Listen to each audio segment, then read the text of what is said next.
In today's video, I'm gonna show you how I make this amazing, delicious, oilless okro soup. Yes, this is so delicious and easy to make, and I know for sure you're going to love it. So, without wasting my time, let's jump right in. Alright, for protein of choice, I'm using pork for this recipe. It is nicely washed. To that, we'll add in some crab, which I've also cleaned, and I'll add in some chopped onions. To that, we'll go in with some blended spice. Next is to add in some seasonings of choice, which is homemade spice, salt, white pepper, and a pack of Sazon Goya. Next, we'll add in my tomato and some scotch bonnet peppers. We'll then go ahead to mix everything together, then add in enough water, cover it, and allow it to cook until the meat is tender.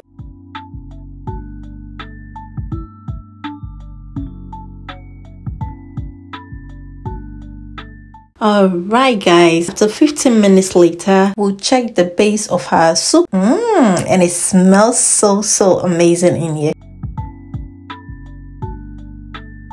So I'm going to blend my tomato and peppers until it is nicely smooth, then pour it back into our soup base, okay? Meanwhile, I'd like to welcome you if you are new here. And please don't forget to like and subscribe to join this amazing family.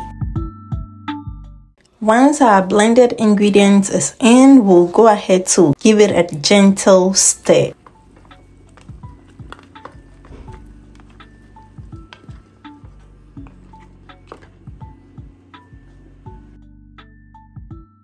We'll then go ahead to add in some smoked mackerel, give it another stir.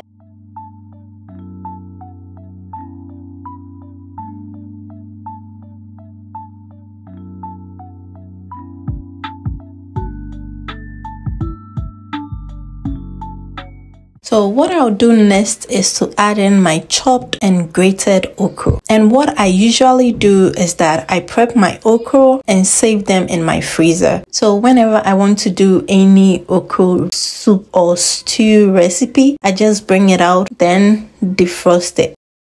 So once everything is in, we'll go ahead to give it a gentle stir. Guys, so I had some willy bee in the freezer and I was like, why not? Let's add it to it, because there's no okra soup without willy. Yes, okay, we'll go ahead to cover it and let it cook for some few minutes. But in the meantime, I would like to take this opportunity to say a very big thank you to my new and returning subscribers. I just want to say thank you so much for your love and support. God bless you.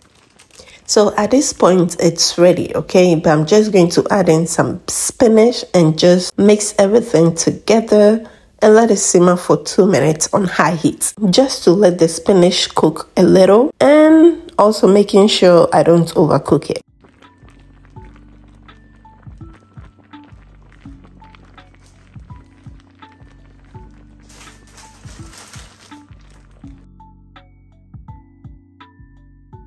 And after 2 minutes later, guys, we are done. So we'll just go ahead to add in more pepper for extra heat. Then we'll go ahead to turn the stove off. So simple to make. Keke ofe wonone obalomo wana. Yes, it's that good and it tastes absolutely delicious. So give it a try and let me know how it turns out, okay? Alright guys, thank you all so much for watching, and until I come your way with another amazing recipe, please stay blessed and happy. Bye guys.